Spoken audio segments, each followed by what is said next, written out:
right. So with that being said, I want to kind of give you guys a little taste of these are some of the programs that, at least in the last 2 weeks, that people have let me know that they've gotten into.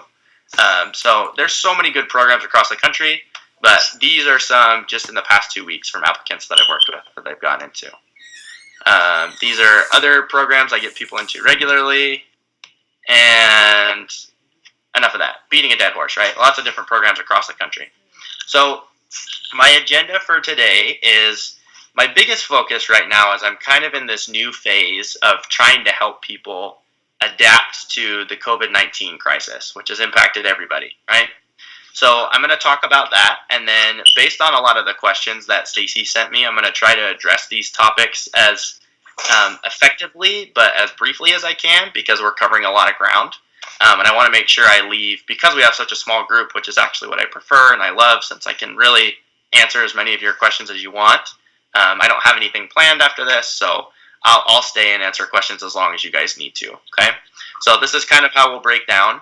If you do have questions, please write them down, and then we'll just go through all the questions at the end, because one question leads to another, and then we just go down a rabbit hole. So I will answer all of your questions, just make a note of them, and then we'll go from there, okay?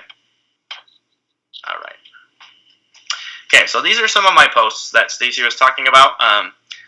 This is just this week for how coronavirus has affected all of us, right? So the biggest thing we need to do as a country is to make sure we flatten the curve and we're on the decline of this virus. Then hospitals will start to gradually open up so people can come in and start shadowing. Thankfully, we've seen like the GRE is going to be able to be taken online through your home computers. Good things like that, good modifications. But I think the biggest thing that's been impacted is people say, I can't take some of the prereqs that I need to, like lab classes. You can't take a lab online. You can't do it, right? Or at least not as effectively. And then on top of that, some of their classes, they're giving the option of, do I just do a pass-fail, or do I go for a grade, even though it might be a ton of work because they're throwing the book at you for an online class, right?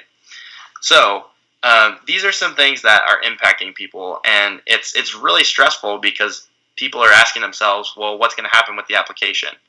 What's going to happen with PTCAS? And this is an email I literally got this morning because I emailed them a couple days ago, and they said everything is going to proceed as normal as far as they understand, okay? They say there may be modifications, but for the time being, we got to plan on everything going as expected in June or July, okay? So this is a tool I've created. It's in a couple of my packages that I have that I want to talk to you guys about. So it's my application checkup and what if calculator. And this is the first of its kind. And it's definitely something that I feel like is going to help people, because a lot of people will ask me, like, where do I stand as far as being an applicant, right?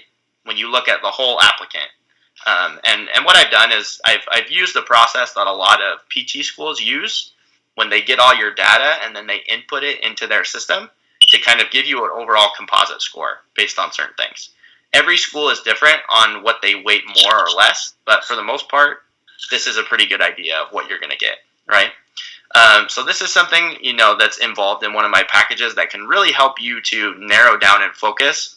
Where can I really stand out, and what can I focus on improving that I still have control over with my application? And this is something that I'll talk about more towards the end, but just wanted you guys to kind of take a look at that and see. Okay, so GPA and observation hours. This is one of the generic questions that you guys had, and I wanted to cover this. So as far as the national average for your GPA, 3.5 to 3.6 is what is most of the accepted average on the CAPD PTCAS applicant data report, which is every year they'll publish that for the previous cycle, right? And a lot of people think if I don't meet that number, then I don't have a chance. And that's not true, because you have to remember that it's an average, right? And there are so many people who have, like, I don't know how many people, so many applicants have 4.0s all the time, and perfect scores on the GRE and all this stuff, right? Thankfully, PT schools aren't only looking at your GPA. your GPA is probably the most accurate indicator they have as to what kind of student you're going to be, just because there's so many data points for them to look at, right? Like each individual class tells a story about who you are as a student. So if you're concerned about your GPA, I want us to kind of continue to huddle, and we'll talk afterwards and get into more specifics about what you're concerned about. If I go back to this slide, you see how I put a lot of emphasis on different aspects of your GPA. So your cumulative GPA versus your prereq versus your math and science, and your last 60 credit hours. Some schools, they only look at one or a few of those. Some take all of them into account. It really just depends. So if you have concerns, because we have got such a small group, let's talk about it when we get towards the end, okay? And as far as observation hours go, right? In general, you want diversification. So quality over quantity is what I tell people. If you can get tons of hours in lots of different settings, that's great. But my general rule of thumb that is feasible for applicants, while also still letting them know realistically where the numbers are for individuals who are getting into PT school, is shooting for approximately 300 to 500 observation hours total in 4 to 6 different settings, right? So if you can get a lot of different settings, you don't have to distribute all of your hours out evenly across those settings. You may have, I'm sure several of you, how many of you work in an outpatient setting? Any of you? None? A couple, maybe? Okay. So a lot of times you'll have like one area of your application where you'll get a lot more hours, either because it's more accessible to you, or it's just easier to get in the door, right? So that's my general rule of thumb. Again, that is a general rule. I've seen people get in with far less, but I tell people I'm going to set a high standard, so that way if you shoot for it, you're going to get, you'll still have more hours. A lot of programs will say we have a 100-hour minimum. I'm telling you that the minimum is not going to make you stand out on the application, right? So those are things that you definitely want to keep in mind. If you have more questions about observation hours, I'm happy to field those at the end as well. Okay, so GRE. This is something that's really popular right now because this is where people can spend a lot of their time since you're inside, and studying for the GRE is awful, but you've got to do it anyway, so why not just do it now while you're stuck inside, right? So what I tell people is there's so many tips and tricks and ideas and gimmicks for what to do to be successful in the GRE.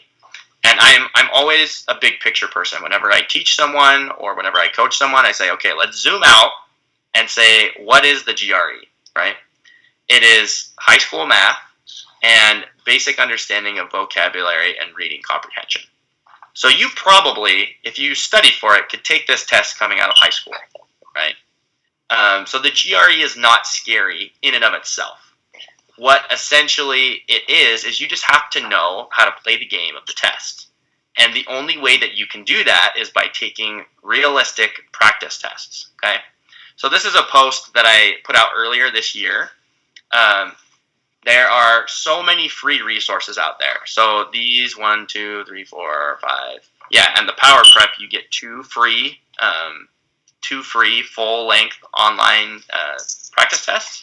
So that's 6 free full-length practice tests with analysis right there for you. So people think like, oh, do I need to immediately go and get a really expensive study program or buy a lot of expensive books?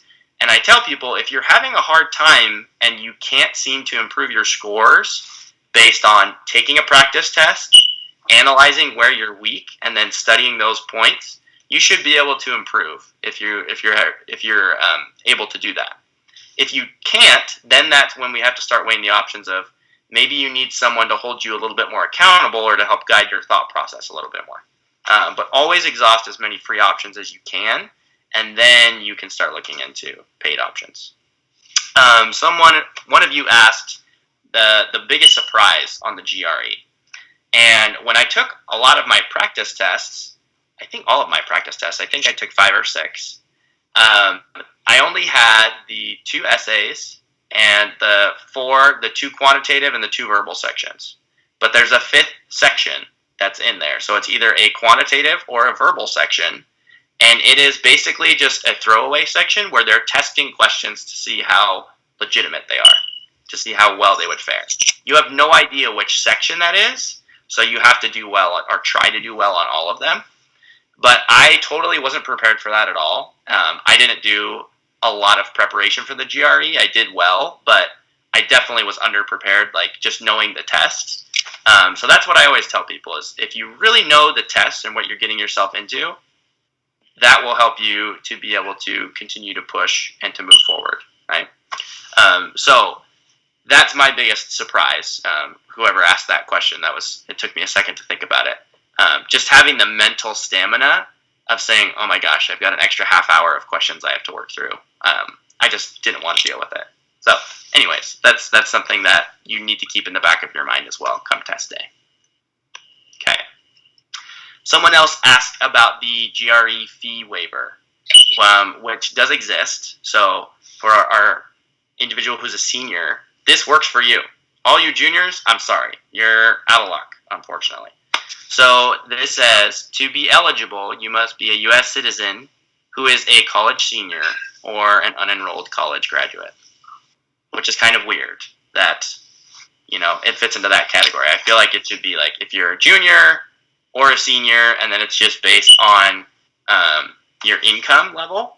So this is straight off of ETS's website. You can go look this up right now, and then you can apply for that fee voucher, but it is distributed on a first come, first served basis. But if you can get the fee waiver for this and the fee waiver for PTCAS, you can save yourself a substantial amount of money, which, as we all know, it's very expensive to apply to PT school, which is one of my focuses, is to help people realize if you learn how to do it right the first time, you won't likely have to reapply. Most of the people that I've worked with, so I worked with a lot of individuals this last year that I was just working with them on their essays and their interviews, and I realized in talking to them in retrospect that they had missed a lot of the steps that they needed to. And so then as a result of that, I said, okay, I'm going to open up my coaching services to make sure I've got this pipeline where people go through the process exactly as they need to, and then I can give them this incredible essay or this and have these great interviewing skills. So that way it's just a piece of cake going from there. But most of the people that I've seen that have to reapply, some of them, they just apply even though they have, terrible GPA, did not do well on the GRE, have no shadowing hours, like clearly is not in a good position to apply, right? But there's also the handful that they just messed up on the timeline. And those are the ones that break my heart, because they could have very well gotten in that cycle. It's just a matter of knowing the system and being able to play the game appropriately. And that's hard because it's kind of like planning for retirement. You only retire once for most people, right? Like you typically only apply to PT school once. That's the ideal. So it's not like you've done this a lot of times. And if you have, then you obviously build up the experience, but I want you guys to lean on me as a resource to help you, so that way you can learn from my experience and the experience of other people and all the hundreds of people that I've worked with, and that way you won't have to make the same mistakes that they did, right? Okay. All right, so someone asked about interview tips. And again, I'm really boring about this. You can do, like, some people say, like, oh, should I wear a certain color? Or should I look a certain way? Or this, that, and the other. I tell people all the time, practice, practice, practice, okay? If you guys haven't already, I'm going to have some QR codes at the end of this that you can snap if you want to. And that will get you one of them is to my free stuff section of my website, where you can get my free PDF of 30 sample interview questions. It's a great place to start, and you can start doing those right now. Because we've got people prepping for the GRE and stuff like that, I said, you know what, we don't necessarily need to push for interview questions at this point of the application cycle, but it's always there and something that you can start looking at now. So what I want you to do, and we're going to take a couple minutes to do this. Ideally, whenever I do these events live, I love to be able to go through and talk with people. Can I get 2 volunteers? Just say I. Yeah, Stacy, you're one. Okay. So Stacy, what I'm going to have you do, and I'm going to put you on the spot, okay? And person number 2, you'll be a little bit more prepared. Without any preparation, how would you respond to the question, tell me about yourself?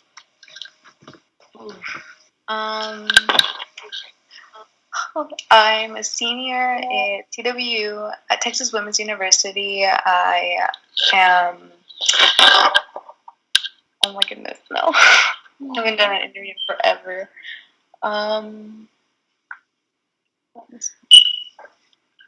It's okay. This is the point, right? Oh my goodness.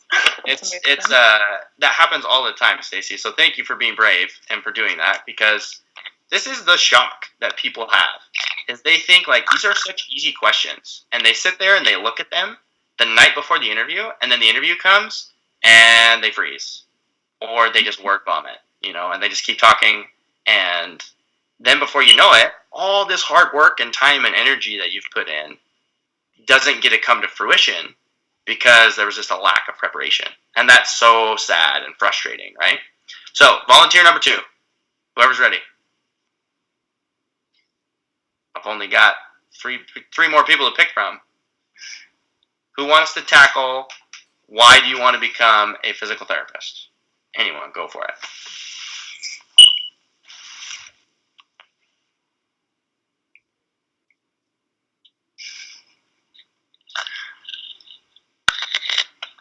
Be brave. It's okay. It's going to get the wheels turning. I can try. Go for it. Okay. I have always wanted to become a physical therapist because it was originally, I had gotten injured and I needed help, and as a competing athlete. And when I received physical therapy as my treatment, I learned that my brain thought a lot like a physical therapist. I always thought of, well, what can make this better? Can I alter this exercise for someone so that it hurts less? And can I help them do whatever their goal is better? And so even as I've gone through college, I have done observation hours, I have found that passion to help people learn to do, whether it be sitting up again or taking that first step, or even more complex movements like for another athlete. I really want to be able to help them succeed in that endeavor. Awesome. Let's give her a hand. That was good. Good job. Okay. So let's talk about, we'll kind of break these down a little bit, right? So and this is going to where we're just have a little bit of free-flowing dialogue here. So what do you feel like would be relevant to include in the tell me about yourself question? You're sitting down. A lot of times this is the first question you're asked, and it directs the entire rest of the interview. What do you think would be important to share? Past experience that might make it relevant for becoming a physical therapist? Absolutely. So what are some things you would include? Shadowing, obviously, and like work experience. Anything else you would include from past experiences? Maybe a volunteer opportunity, or maybe a section of leadership that you've done. Right. For sure. Okay. What else do you think you guys would want to cover? Relevant skills or courses that you've taken or already do, maybe. Mm-hmm. Yeah. So a little bit about your degree and like what you've actually learned in school. It's definitely relevant. That's awesome. Okay. Anything else?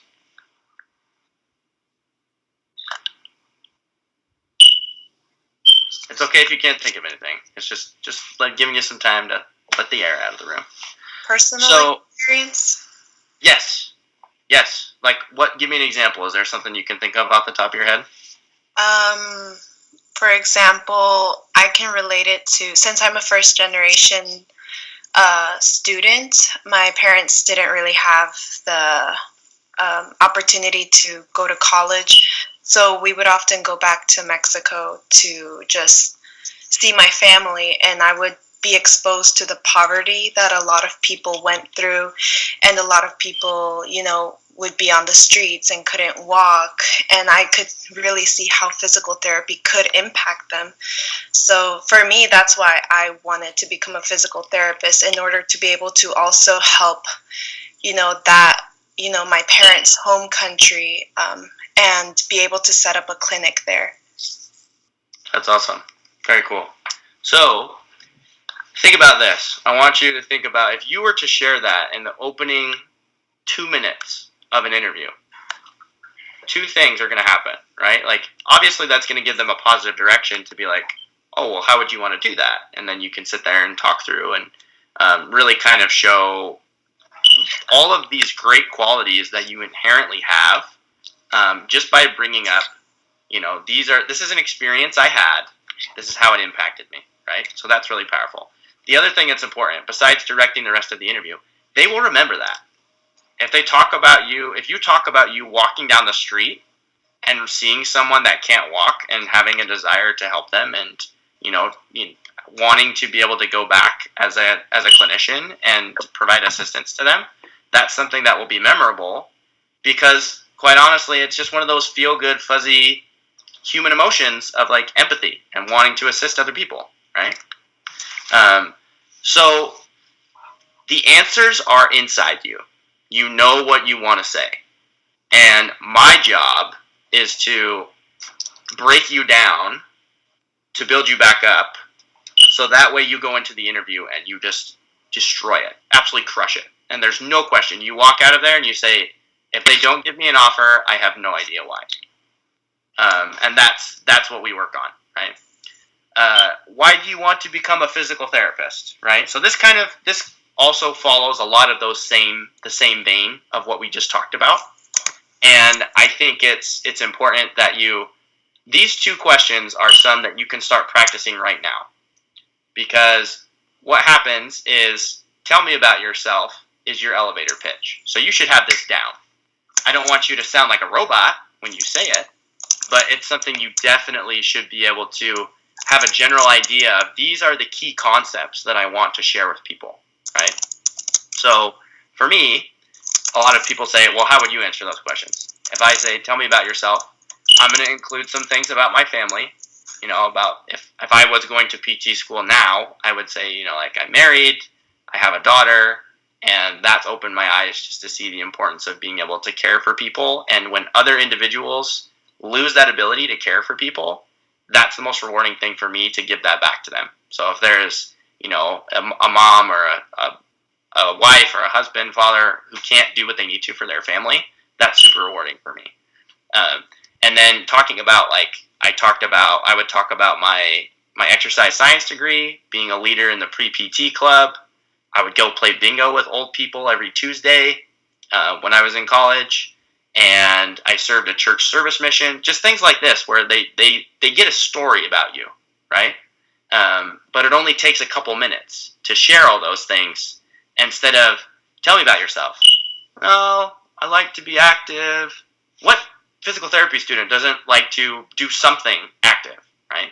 Maybe you're not a weightlifter, but maybe you hike or you run, whatever, So just dig deep and find something that can make you be special and different. And that's the process I take people through. And I'm coming up with a process of my most challenging interview. I'm just going to call it the gauntlet package. And if you can get through that, you will be able to get through any interview. Piece of cake. No questions asked. You will be scared to death of me, but you will go to the actual interview and just laugh at how easy it will be for you. So that's the process there with that. Okay, so this all comes back to you guys, right? This is nice because we have a small group and we can all sit here and chat and be able to have some discussions, and I really appreciate that.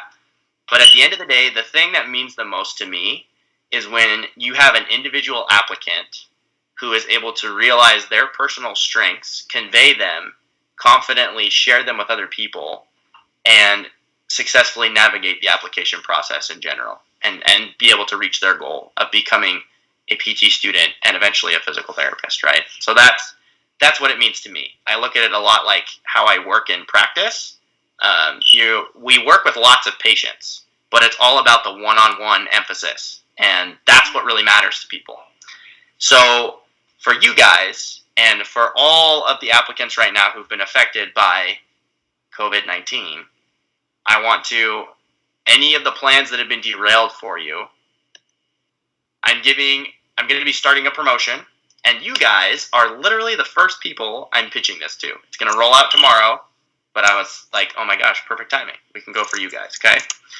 So the promo code, and I'm going to put this up again later, so don't feel like you can type it down. You don't have to memorize it. It's going to be 50% off all my strategy coaching packages, which I've never done. I'm calling this my application stimulus package, basically, to do whatever I can to help as many people as possible to get their application back on track, okay? So these are the topics that you can talk about with the strategy coaching sessions. Basically, it's anything from, hey, I'm concerned about my GPA, what can I do with these last couple months leading up to the application, all the way on down to personal development, time management. You're having a hard time managing everything. All those different things. Leadership opportunities, securing letters of recommendation, navigating through PTAPPCO and knowing where to start. Those are things that you can work with, right? So this is the basic package. $32. You get one visit, you get one call, and then you'll get my recommended GRE prep resource list, which is something I'll give to you at the end of our coaching call. All right, that's the basic package. That's a one-time payment. Then there's the advanced package, which is 2 coaching calls, and you also get 2 follow-up emails to make sure you're keeping up with the things that we talk about in those coaching calls. Super important to have the follow-up. You also get the GRE recommended prep resource list, and you get that awesome application assessment calculator that I showed you earlier. So you can sit there and say, okay, well, if I get 50 more observation hours, that could strengthen my application a ton. Or if I get this score on my GRE, that could really make me stand out. Or if I get another setting to shadow in, right? Just little things that you can fine tune and have concrete data to help direct and drive your decisions. And the pro package, which right now this is just insane. Part of me when I decided I was going to do this was like, I don't know if I'm going to have enough time to keep up with all the people who are going to rush in for this. But it's $81.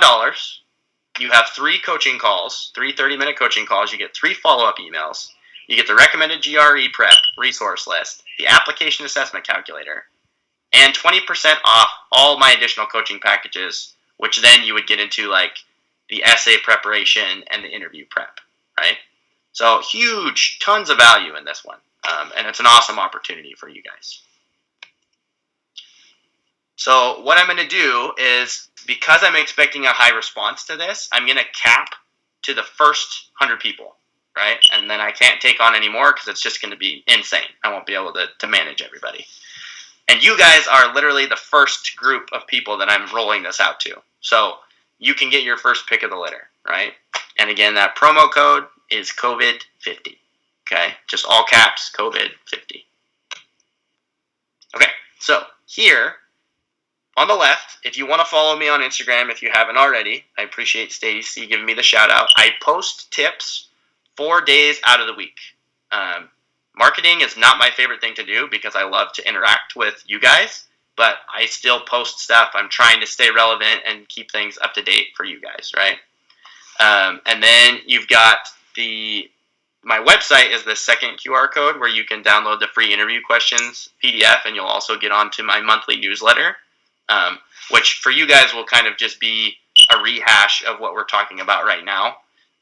But it's going to be rolling out this application stimulus package is what I'm calling it.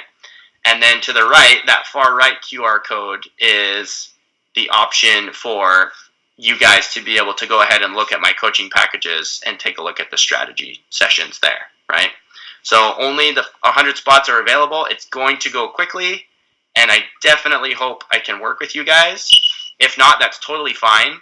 Go ahead, look at my tips on my website. I have a YouTube on my Instagram page. I've got a lot of great free stuff on my website. I have a YouTube channel as well. You can find all of those links on my Instagram bio. It just has a bunch of different links that you can go through in there and be able to go and figure out what specifically you need, right? But lots of resources. I want to make this as much as the information as available as possible for all of you guys, because the information shouldn't cost anyone anything. It's the strategy and the execution and the discovery. I feel like that is really where my value comes in, because anyone can go Google, free GRE resources, right? And I've shared a lot of them with you. I have other ones that I recommend more and things like that.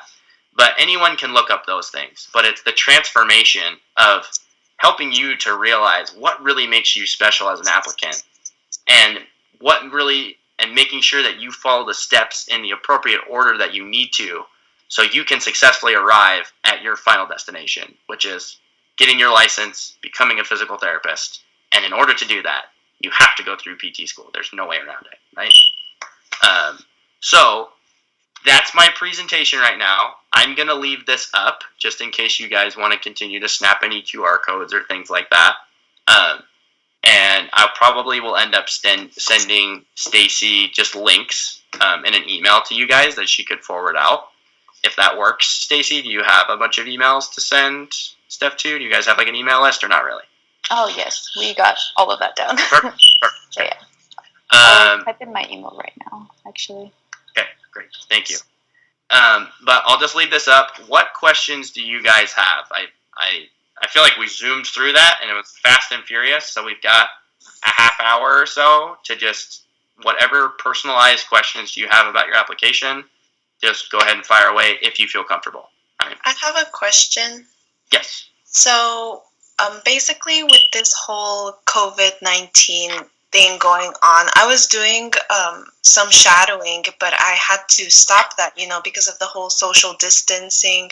And I also plan to do even more shadowing over the summer before I basically start doing my PTCAS and submitting everything. So I feel like that's going to really affect how many hours I can get in. And I'm just worried of, depending how long this lasts, I don't know, if I could even make it to, let's say, 300 hours. Yeah. So do you think schools might, I guess, change, their requirements, or I don't know about that? So this is what I will say to that effect.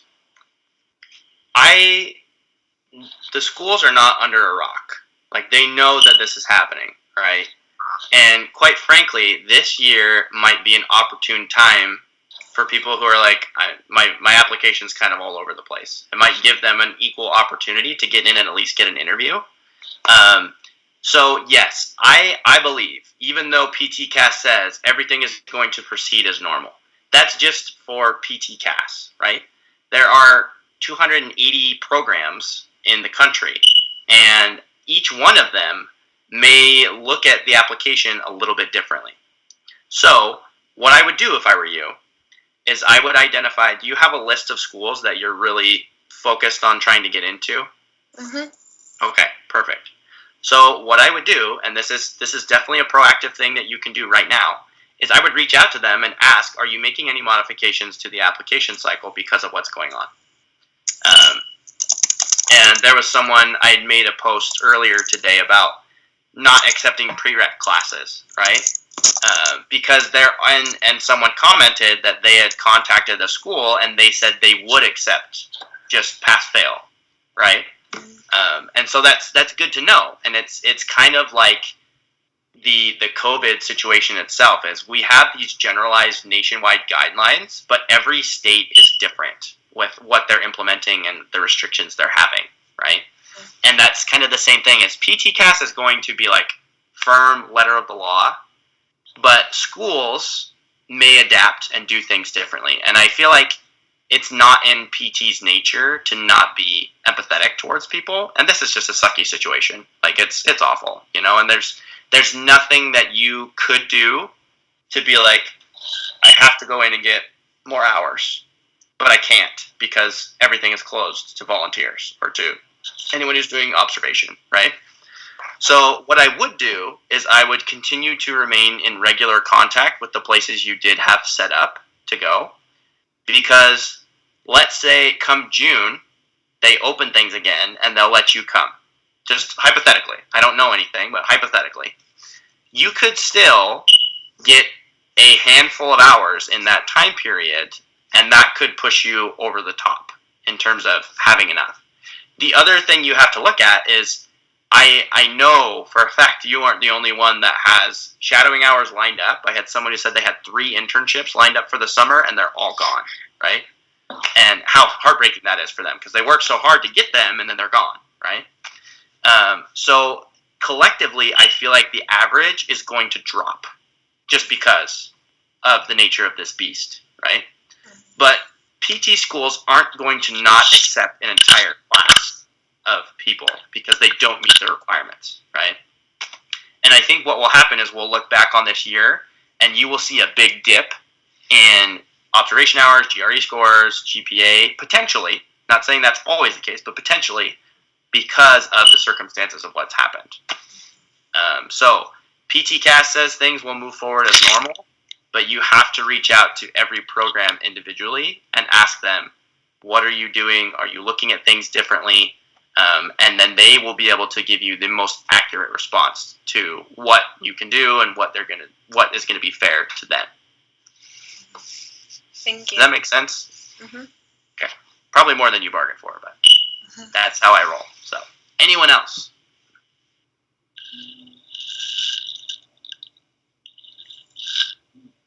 In your experience during your application process, what do you think was the most difficult task for you to accomplish? Essays by a mile.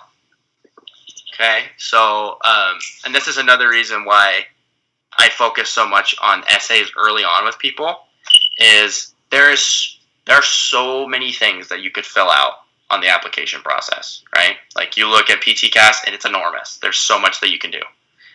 I have a whole PTCAS walkthrough video series on YouTube, and it's probably one of my more popular videos. But essentially what that does is it says, okay, you create your account in PTCAS. This is what you need to do first, right?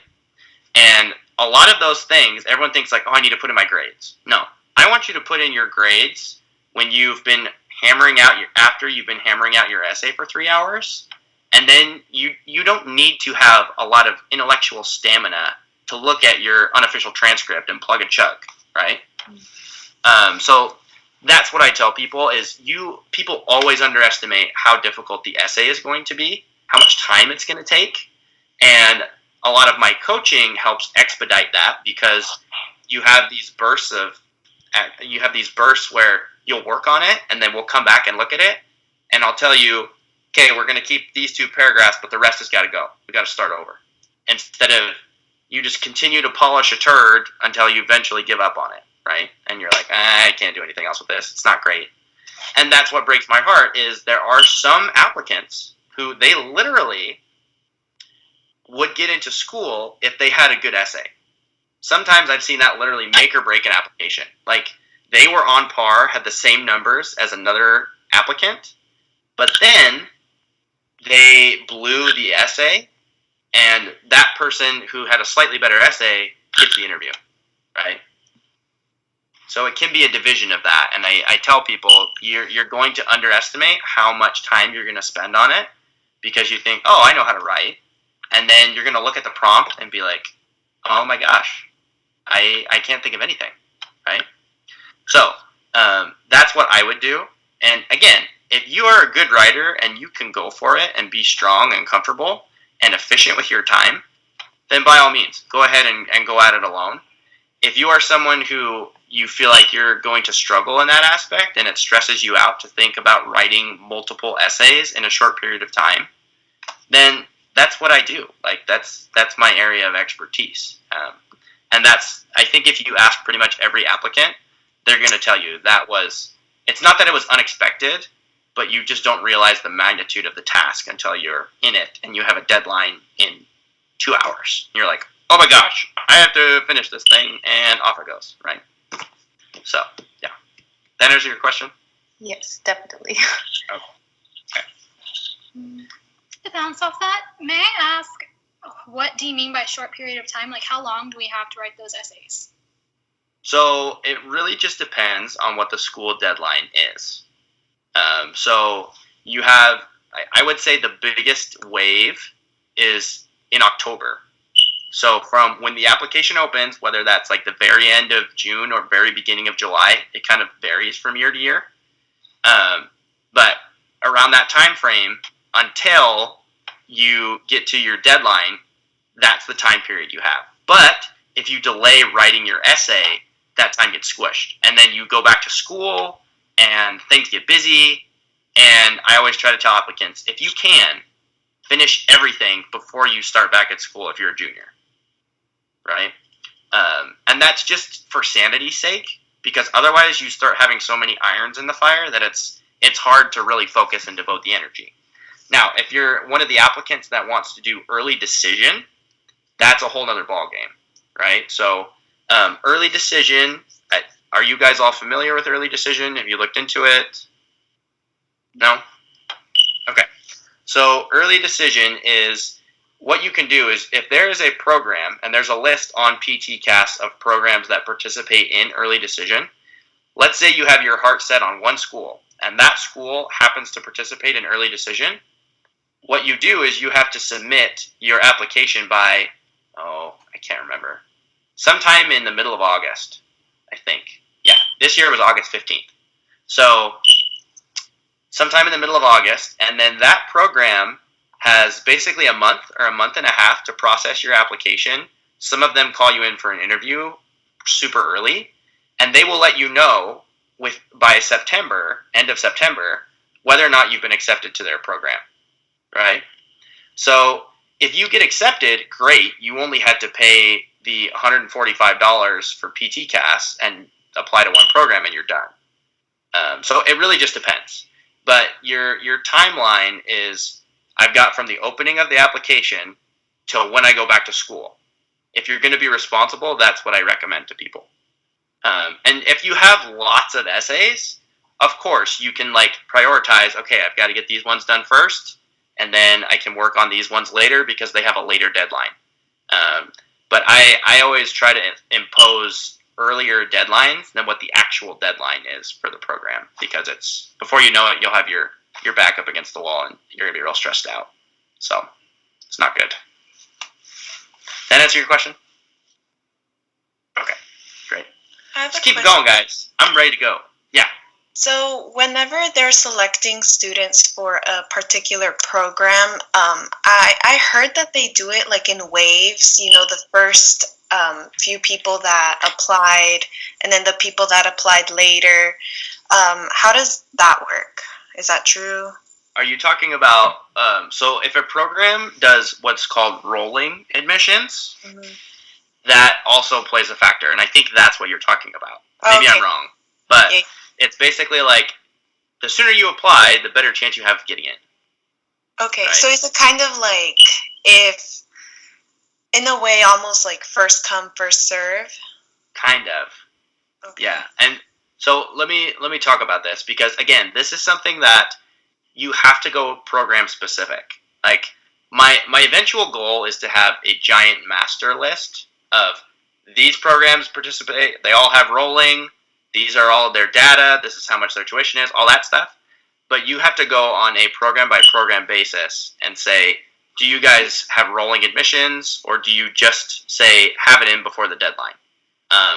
Most programs don't care as long as it's in before the deadline, and they will view everyone equally, right? If they do participate in rolling, obviously you are working against the clock, because if someone gets in earlier than you, that potentially is a spot that you might lose out on. So I generally tell people, even if a program participates in rolling admission, if you finish your application before you go back to school in the fall, you're usually in pretty good shape, right? And the other thing is even if you have to finish that application, you can submit an application to one school and then go back and add other schools. So if you just want to focus entirely on one, there's a lot of PTCAS that it's the exact same thing, but the only thing that's different is the school that you select, and maybe they have a school-specific essay that you have to write for that one. But everything else is the same. Does that answer your question? Yes, thank you. You're welcome.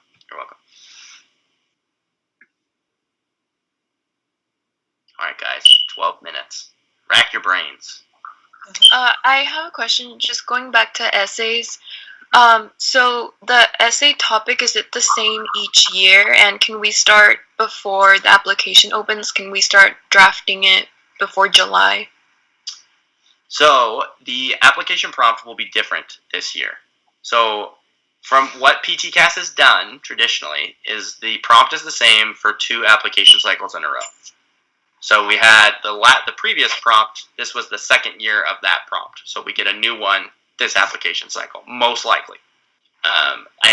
At least in the recent memory, that's what they've done. They may change it, but most likely you can prepare for a new prompt. Okay.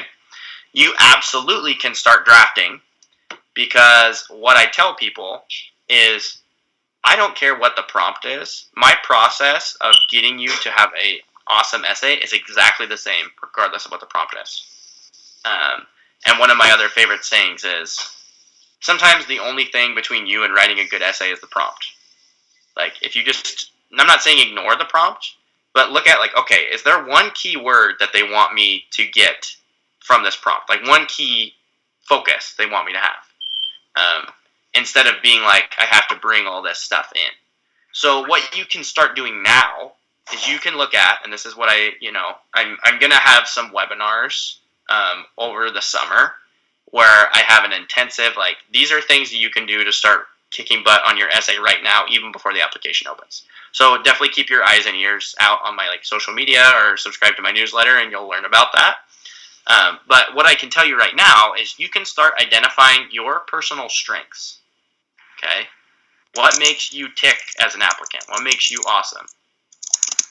And then you can start anchoring those strengths to real life experiences and stories. Okay? The process it sounds extremely easy. It is hard. It is tough to be able to do that, because you have to think about what is the purpose of my essay? It's to get me an interview. Or if they don't participate in interviews, it's to literally get me into school, right? So it has to be good, and more importantly, it has to be memorable in the right way. And in order for that to happen, you have to, we've been taught one way of writing. It's like, your standard 5-paragraph essay or whatever. People always ask me that, 5 paragraphs. I say, I don't give a flip how many paragraphs you have. I want it to be interesting, and I want it to be something that I will remember. And I don't care what your life experience is, how boring or amazing you think you are. There is always something every applicant can bring that is incredible and unique and special. And that is my gift, is being able to pull that out of you and to realize for you it's ordinary. But for me, as someone who's read application essay after application essay and been sitting next to professors who are reading them and them saying, I'm not going to read this. We sat there before interviews and we read them.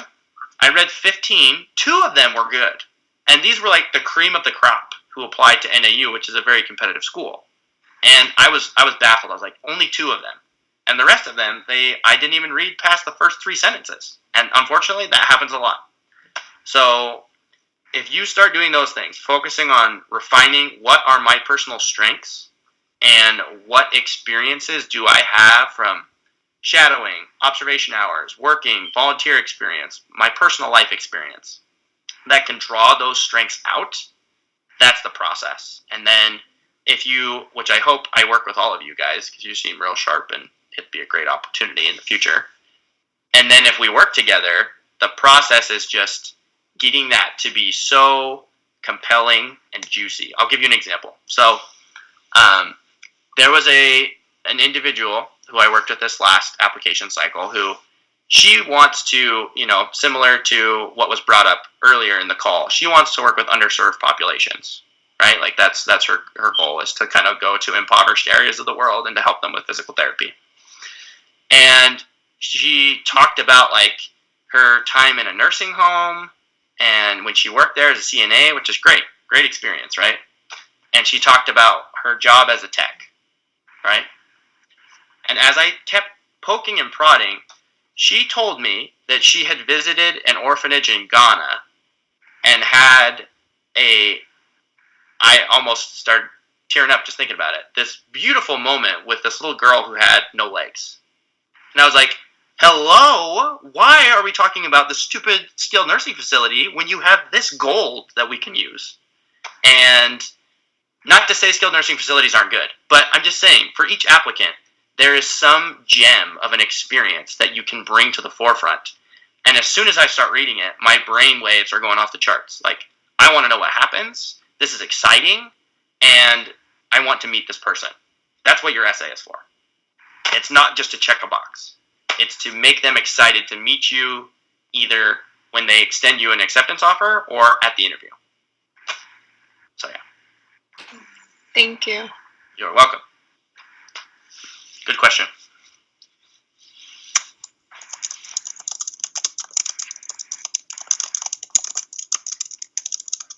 This question that I have is kind of not really. It kind of derails from what we have been talking about. But besides, you know how like anatomy and physiology, those are like the main courses that Yes. you need to like strive for an A and just know everything basically. Yeah. Are there other courses that you think are also not just as important, but also very important and helpful as a physical therapist? So just in general. Mhm. Okay. So this is going to make you sad. I use probably 5% of what I learned in school in my job. Okay? It's just a fact. Because once you get out and you're in a very specific setting and you see a specific population, the amount of tools that you need to help them, you can always get more, but I'm not going to use every single neuro PNF pattern that they showed me. Like, I use PNF a lot for a lot of my patients, but I don't remember every single thing they taught me, right? So I feel like the classes that really helped me in undergrad, is that what you're talking about in particular? Okay. In undergrad were my biomechanics class, because I literally use that every single day. And again, it depends on the setting you work in, because there's some people who could care less about roll and glide and lever arms, right? Like, that doesn't mean anything to them. And I feel like if you've got any kind of like functional anatomy classes where it's like it's based on more than just knowing origin, insertion, innervation, but like any kind of rehab science, obviously that's going to be more applicable. Again, depending on your setting. But I don't remember every single neuro pathway that we had to memorize in school. If I looked at it, I'd be like, oh yeah, I learned that once and never used it again. But it just depends. So I feel like for me, in an outpatient setting, I use my biomechanics, my functional anatomy, and quite frankly, if you can take any class that introduces you to the concept of motivational interviewing, that is huge. So, like your psychology classes, because I tell all my patients, physical therapy is 80% mental, 20% physical. Like, you have to get them to buy in, and you have to get them to see how what you're doing is relevant to them. And sometimes, even just having that conversation, you will finish a treatment session and they say, I feel better. And they never have before. Why? Because you talked to them about the process of what's going on in their body, right? So those are the things that I look back now and I use them a lot, or I wish I had more of. I wish I had more tools in my tool belt to be able to reach people and create change. And that's just me. Like, I think you guys can see I enjoy coaching and educating people and stuff like that. And I always am trying to figure out, like, what's the best way to present this? And to me, it has to be one-on-one in a way that makes sense to that person. And while I could have 100 of you on a call at once, a lot of you probably won't get very much out of it. And that's the sad thing. Like, I'm excited to do the webinars about essays because it's a very focused topic that I'm an expert in. But if it was like, if I was doing this in front of 200 people, this would be a nightmare because everyone's situation is so different, right? And that's the same when you start treating patients, is learning how the brain works so you can help motivate them the right way. And then on top of that, these are things that you can do with your hands, with your body, to make sure you stay safe, but they help your patient. I wouldn't worry about a lot of people think they're going to go to PT school and learn these are all the exercises you do for someone who has a rotator cuff tear, right? That's not really what they do anymore. They kind of say, here is, these are the tissues that are involved with this injury. Here are the things that you should probably focus on. And then they kind of just leave it up to you to figure out what to do. And because of that, I said, I'm not one of those awesome people that you see Instagram post after Instagram post of these amazing, crazy, super hard exercises that I'm like, wow, I wish I could do that, but it's just what is functional to that person and how can you get them to buy in. And that's what it comes down to. So again, probably more than you were bargaining for, but great question. Looking forward. Thank you. Okay, so we got another minute. I literally will stay until you guys are done, which you're probably getting tired of hearing my voice. I'm getting a little parched too, but any other last minute questions? Are you guys, you feel ready to take on the world? Any questions about any of the coaching packages? So I was wondering, how long will you have the promo code up? Oh wait, never mind. I feel like once you post it, people are gonna jump on it. So yeah. So it will be up. I will tell you because you guys, and you can't tell everybody. It's gonna be up until June 30th. Okay. Okay. What's gonna happen though is I'm on a leave program right now with my job, which is fine, and quite frankly, it gives me a ton of opportunity to do this stuff, which is great. So that gives me the flexibility where I have a lot more time to do coaching. And so if you do it earlier on, especially if you're going to buy a package that has multiple sessions, because once we get into end of May, June-ish, I'm going to switch over to it's PT Cast time. We start marketing for that. And I'm going to stop taking people in that sense. So I don't think I just put the coupon out to that point because there may very well, there's lots of people that are going to be affected by this. If I get through 100 of you guys and everyone is like, okay, I feel fine, and there's more people I can help, I'm just going to leave that flexibility there so I can continue to use the promo code. But yes, I hope, you never know, with especially all the stuff that's on social media right now, I'm hoping to have a big response so that way I can help kind of tone down a lot of the anxiety that is getting kind of sent all through social media. People being like, I don't know what I'm going to do. I don't know how to handle this. Stuff like that. Yeah. Okay. Anybody else? I actually typed up a question. It's very quick. Yeah, sure. So it says, I typed up, is the application assessment calculator from your package, the numbers that you mentioned on the GPA table you presented earlier? You had a column that just said, I don't remember what it said, but I just remember it said numbers, for sure. Go back. Can you still see my PowerPoint? Yes. Okay. All right. So what exactly are you talking about? The range? Yes, your numbers. How would you calculate that? Because I see. Oh, okay. I looked at it weird. Never mind. No, yeah. So you put your numbers in this column, and based on the range that your number falls into, you're going to get a rank. And then that rank is added cumulatively together to give you a composite score, and then that kind of lets you know verbally where you're at. Okay. Yeah. I was just wondering real quick. Yeah, no, it is a labor of love. I think I put about 50, 60 hours into this thing. But it is ready. So, yeah. Okay. Guys, I've really enjoyed talking with all of you. I'm going to give Stacy a lot of this information where at least you can continue to connect with me. If nothing else, please go ahead, follow me on Instagram and stay posted on my on the tips and different things that I share with you.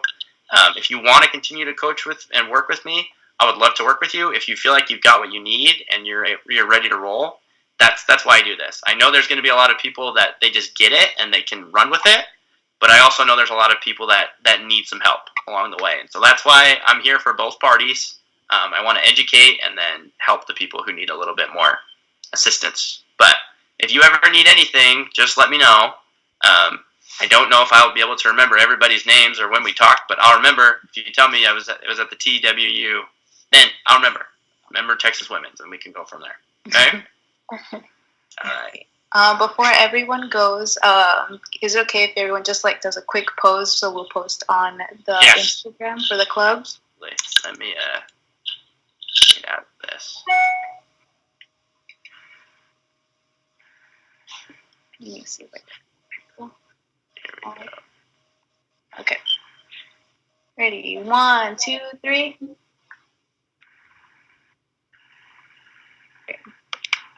Awesome. Hey, if you will send that to me too, I would appreciate that. Okay, thanks guys. Good luck with everything, and hopefully I'll talk to all of you soon. Okay. Thank you so much.